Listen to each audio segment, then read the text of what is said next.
بھائی سامنے شہر سے آنا تھا، اس لیے اسے آنے میں دیر ہو جانی تھی، تو داجی نے صبح کی جگہ شام 4 بجے تک پہنچ جانے کا کہہ دیا تھا، جس پر سب بنا چونچ رہا کیے مان گئے تھے۔ ڈیری کے پچھلے جانب بنے صحن میں جس کے ساتھ کھیت صاف نظر آتے تھے، وہاں داجی نے درمیان میں چارپائی بچھا کر 2 چارپائیاں اپنے دائیں بائیں بچھانے کا ملازم کو حکم دیا، تو ملازم نے جلدی داجی کے حکم پر تکمیل کی۔ چارپائی کے درمیان لکڑی کی میز رکھواتے ملازم کو چائے پانی کا انتظام کرنے کا حکم دیا۔ اپنی پگڑی اتار کر سہانے کے قریب رکھتے داجی نے پلٹ کر صحن کی جانب کھلتے اندرونی دروازے کو دیکھا، تو نظر بہرام شاہ کی گاڑی پر پڑی، تو داجی کے ہونٹوں پر مسکراہٹ رینگ گئی۔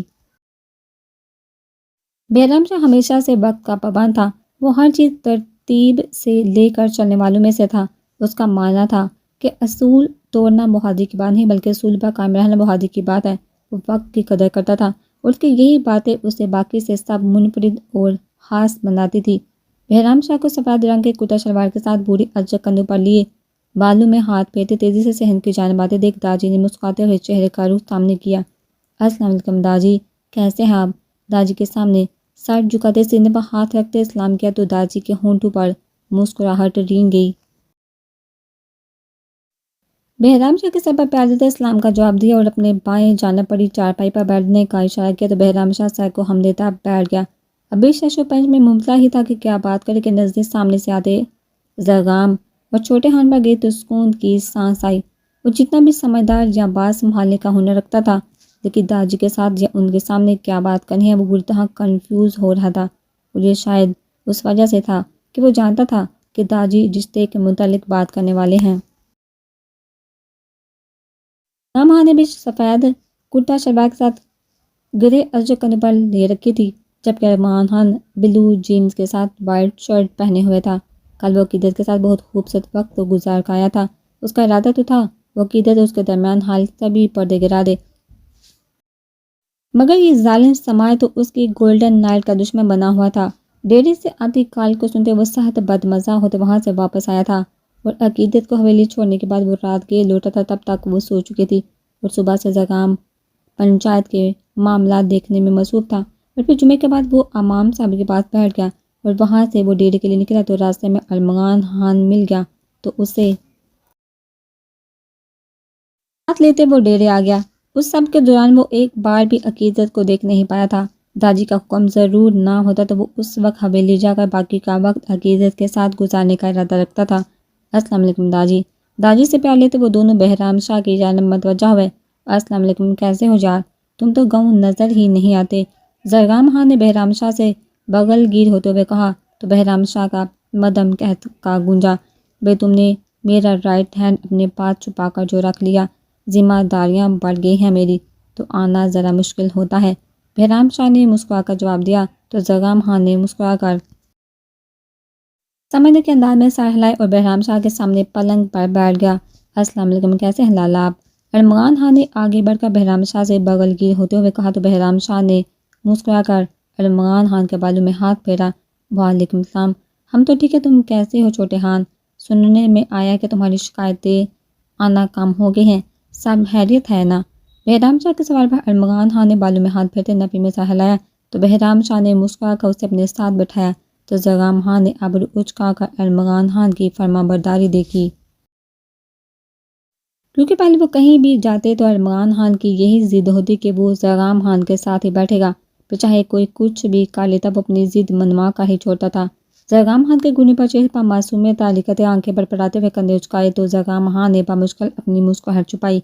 تمہارے رائٹ ہینڈ پر اب اس کے رائٹ مین کی ذمہ داریاں عائد ہو گئی ہیں، میرا تو اسے اس دنیا سے چرا کر کہیں دور لے جانے کا ارادہ ہے، تو لوگ دل مضبوط کر کے اپنی اپنی ذمہ داریاں خود سنبھالے، کیونکہ میں اپنی مسز کے کندھوں پر کسی اور کی ذمہ داریاں قطع برداشت نہیں کر سکتا۔ ہدایت شاہ کو ان کی جانب آتے دیکھ تیز جتلاتے لہجے میں کہا، تو بہرام شاہ نے الجھ کر نفی میں سر ہلایا، برخوردار تم تو چودھویں کا چاند ہی ہو گئے ہو، داجی نے ہدایت شاہ سے ملتے ہوئے کہا، تو ہدایت شاہ کے تھکن زدہ چہرے پر مسکراہٹ رنگ گئی۔ بلو جینز کے ساتھ بلو ہی شرٹ پہنے اور ساتھ وائٹ اوور کوٹ پہنے وہ ہاسپٹل سے فری ہوتا سیدھا ڈیرے پر ہی آیا تھا۔ گرنے لگا چاند۔ زرغام خان کی بڑبڑاہٹ پر ہدایک شاہ نے ستی سے مٹھیاں بیندے گردن شکر کے زغام خان کو گرا جو اپنے دونوں ہاتھ پلنگ پر پیچھے کو ٹکائے چہرہ آسمان کی جانب کیے لاپرواہ سا بنا بیٹھا تھا۔ بس کام کی مصروفیت ہی بہت ہے اور آپ جانتے ہیں کہ ابھی سب کچھ نیا نیا ہے تو سنبھالنے میں وقت لگے گا، اور ایسی باتیں 2 گھنٹے پنچایت میں جا کر لوگوں کو سنا کر اس کے بعد دن رات فارغ رہنے والوں کو کیسے پتہ ہو سکتی ہیں؟ داجی کو جواب دیتے چہرے پر دل جلا دینے والی مسکراہٹ سجائے بہرام شاہ کے دائیں جانب بڑھتے ہوئے کہا تو زغام خان نے چہرہ سیدھا کر یقیناً تو نظر سے ہدایت شاہ کو دیکھا۔ میری فرصت کا اندازہ اس بات سے لگا لو کہ تم ابھی تک ماما نہیں بن پائے۔ میل پر آگے کو جھکتے دمے مگر طنزیہ لہجے میں کہا تو ہدایت شاہ کا دل کیا اس بے باک شخص کا سر پھاڑ دے، جبکہ ساتھ بیٹھے بہرام اور ارمغان امن دونوں کو مکمل نظر انداز کرتے ارد گرد نظریں دوڑانے میں مصروف تھے۔ داجی نے ان دونوں کو ایک دوسرے کو ہونہار نظروں سے دیکھتے گہری سانس بھرتے سر نپی میں ہلایا۔ چھوٹے خان فون کرو آیا نہیں آئس، اور بہرام پوچھا کہاں رہ گیا ہے بلات۔ داجی نے ایک ساتھ دونوں کو کہا۔ ہدایت شاہ زغام خان نے ساتھ نظروں سے ایک دوسرے کو دیکھتے نظروں کا زاویہ بدلا۔ داجی بس پہنچنے والے ہیں، دونوں کا میسج آ گیا ہے، یہ لے آگے لالا۔ ارمغان ابھی بات کر ہی رہا تھا کہ سامنے سے آتے آئسان کو دیکھتے اپنی جگہ سے کھڑا ہوا۔ ہدایت بہرام اور داجی سے ملتا وہ ارمغان خان کے سر پر پیار کرتے زغام خان کے قریب جگہ سنبھال چکا تھا، مگر ارمغان خان کو بہرام کے بائیں جانب بیٹھے دیکھ آئسان نے حیرت سے پلٹ کر زغام خان کو دیکھتے آنکھوں سے سوال کیا تو زغام خان نے کندھے اچکا کر لاعلمی کا اظہار کیا۔ ابھی وائس کچھ کہتا کہ کھیتوں کے قریب سے گزرتے کچے راستے سے بلاشہ اپنی گاڑی اندر لایا تو ان سب نے گور کر اسے دیکھا، کیونکہ اس راستے سے کوئی بھی گاڑی نہیں لاتا تھا، سڑک نہ ہونے کے برابر ہی تھی۔ گاڑی تھوڑی آگے پیچھے ہو جائے تو فصل خراب ہونے کا خدشہ ہوتا تھا، مگر بلاشہ نے پہلے کوئی کام سیدھا کیا تھا جو اب وہ اس سے کوئی امید رکھتے، باقی سب تو اسے گنے میں مصروف تھے، جبکہ ارمغان خان نے بلاج شاہ کو دیکھتے وہاں سے اٹھنے میں ہی عافیت جانی تھی۔ یہ بندہ تو اسے ہمیشہ سمجھ سے باہر لگا تھا، اس سے پہلے وہ ارمغان خان کی سمجھ ٹھکانے پہ لاتا کہ وہ اس کی جگہ کیوں بیٹھا، اسی لیے ارمغان خان نے اٹھنے میں ہی عافیت جانی۔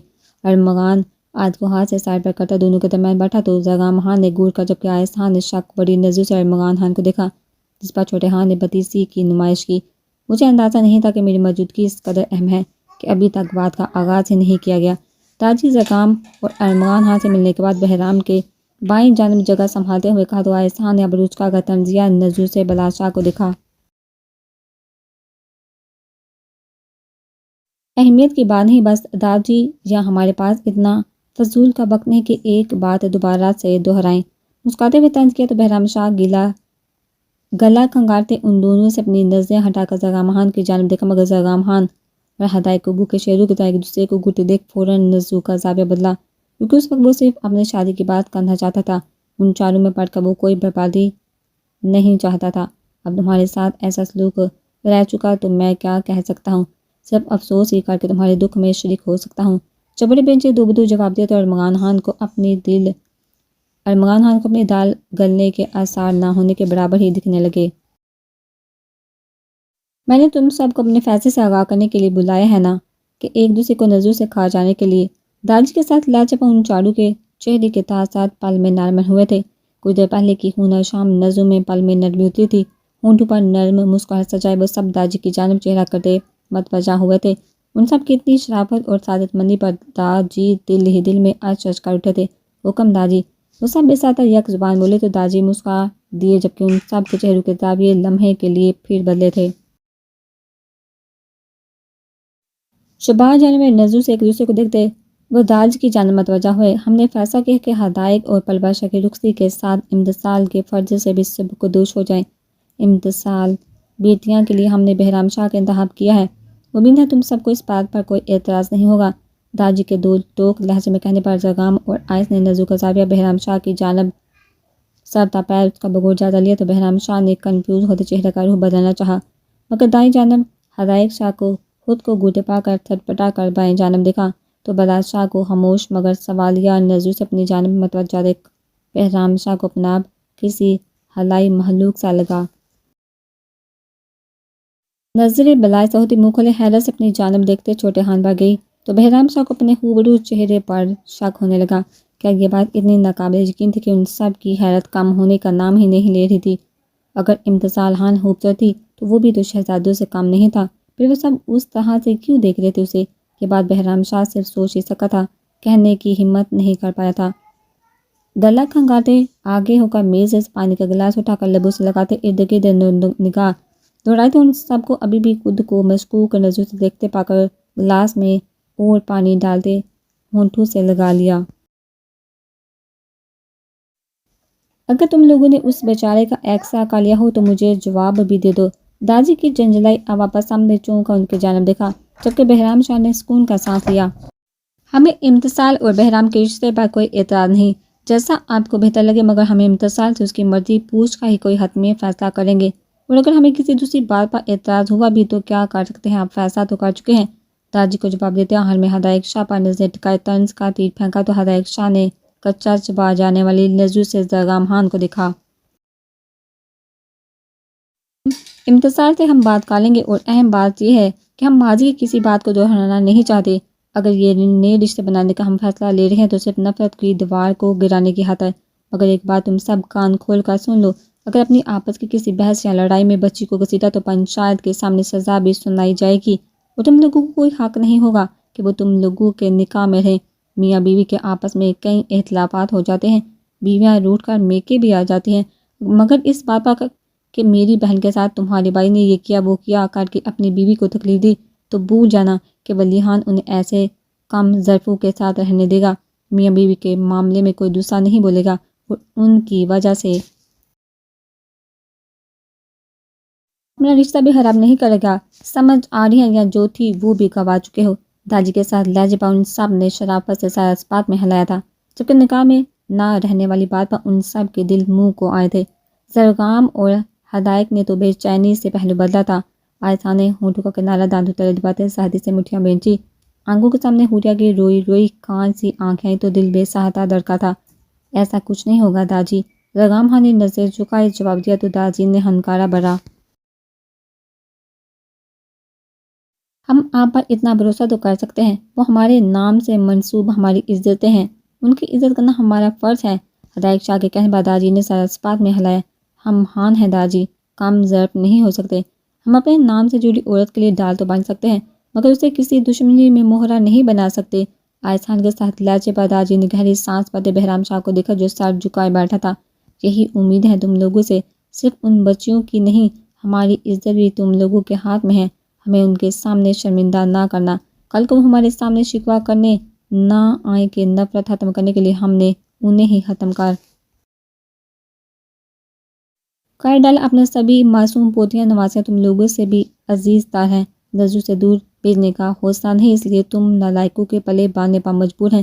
اسی بہانے تم لوگوں کی بھی قسمت سنور جائے گی۔ اور اب آ جاؤ سب حویلی، رات کے کھانے کا وقت بھی ہونے والا ہے۔ ساتھ جا کر ہی عورتوں کو اس بات سے بھی آگاہ کر دیں، پھر تیاریاں شروع کریں۔ وہ داجی کے نالائقوں والی بات پر ان سب کی مسکراہٹ پل میں سمٹی تھی۔ داجی کی معصوم پوتیوں نوازیوں کی حرکتیں یاد آئیں تو سب دل ہی دل میں ان کی معصومیت پر عرش عرش کر اٹھے۔ اگر وہ سب داجی کو ان کی معصومیت کے قصے سنا بیٹھے جاتے تو داجی کا دل ضرور بیٹھ جانا تھا، مگر وہ سب خاموشی سے نالائقوں کا خطاب قبول کرتے خاموشی اختیار کر گئے تھے، کیونکہ داجی کا کچھ معلوم نہیں تھا۔ اپنی معصوم پوتیوں نوازیوں کو چھپا ہی دیتے۔ داجی نے سب کو اپنی بڑی گاڑی میں آنے کی بجائے ایک ساتھ ہی جیپ میں چلنے کا کہا تو ان سب کے چہرے ایسے ہوئے جیسے کچا بادام کھا لیا ہو۔ بہرام نے تو سب سے بچنے کی خاطر عمران خان سے جیپ کی چابی لیتے ڈرائیونگ سیٹ سنبھالی، جبکہ داجی بہرام کے ساتھ فرنٹ سیٹ پر بیٹھے تو ہدایت، زرگام، آئس، بلاس ایک دوسرے کو کھا جانے والی نظروں سے دیکھتے جیپ کے پیچھے ایک دوسرے کے آمنے سامنے بیٹھے۔ وہ سب خاموشی سے ایک دوسرے کو گھورنے میں مصروف تھے، تو عمران خان نے بھی خاموشی میں ہی عافیت جانی۔ وہ سب حویلی پہنچے تو زرگام اور آئس کا ارادہ وہ اپنے کمرے میں جانے کا تھا، مگر داجی نے انہیں ڈائننگ روم میں ہی روک دیا تو وہ منہ بسوڑتے ہوئے وہیں بیٹھ گئے۔ کھانے کا وقت ہوا تو وہ داجی کے ہمراہ ڈائننگ ٹیبل پر پہنچے تو وہ ظالم حسینائیں پھر نہ دکھی۔ منہ بسوڑتے کرسیاں پٹھنے کے انداز میں کھاتے اپنی مری جگہ پر بیٹھے تو داجی نے ان کے دلوں کی حالت سمجھتے سر نفی میں ہلایا۔ آپ کیوں کھانا لگا رہی ہیں؟ بڑی بیوی کہاں ہیں؟ انہیں کہیں آ کر کھانا لگائیے۔ ملازمہ کو ٹیبل پر کھانا لگاتے دیکھ زرگام خان نے سخت لہجے میں استفسار کیا تو ملازمہ نے سٹ پر آ کر دکھا۔ شاہ اور خان حویلی میں روایت تھا کہ حویلی کے سارے کام چاہے ملازم ہی کریں، مگر کھانا بنانا اور ٹیبل پر لگانا یہ حویلی کی عورتوں کی ہی ذمہ داری تھی۔ مگر اس وقت ذمہ داری کی تو زرگام خان کو پرواہ ہی نہیں تھی۔ وہ بس جلد از جلد عقیدت شاہ کو دیکھ اپنی بے چین آنکھوں کو سکون پہنچانا چاہتا تھا۔ بولتی کے سامنے آنے کا نام ہی نہیں لے رہی تھی، جبکہ ہدایت شاہ نے ایک نظر ملازمہ کی جھکے سر کو دیکھ زرگام خان کے سرخ چہرے کو دیکھا۔ وہ اس بابا کو اعتراض بھی نہیں کر سکتا تھا کہ زرگام کیوں اس کی بہن پر ایسے حکم چلا رہا ہے۔ وہ جانتا تھا کہ ان سب کو گھر کی عورتوں کے ہاتھ کے کھانے کی عادت ہے، اور یہی عادت تو ان سب کو بھی ہے۔ جبکہ زرگام خان کو کچھ کہنے کے بجائے اسے عقیدت و حوریہ کے لاپرواہی پر غصہ آیا، اور ساتھ پر بچہ کے بھی جب انہیں پتا کہ وہ سب ان کے عادی ہیں، تو ملازمہ کو بھیجنے کا مطلب وہ سردار جی داجی نے فون کیا تھا کہ مہمان آنے والے ہیں، تو بڑی بی بی اور چھوٹی بی بی تب سے کچن میں کھانے کی تیاریاں کرنے میں مصروف تھی۔ پتہ نہیں تھا جی کے مہمان لوگ کون ہیں، اسی لیے وہ نہیں آئی، میں بیٹی ہوں نے۔ ملازمہ نے ایک ہی سانس میں وجہ بتائی تو زرگام خان نے سمجھنے کے انداز میں سر ہلایا۔ جب پتہ نہیں تھا کہ مہمان کون ہیں تو آپ خود کیوں آئی؟ اگر نیکسٹ ٹائم ایسا ہوا تو خود بھی مت آئیے گا، ارشد کو بھیج کر پہلے پتہ کروا لیجیے گا۔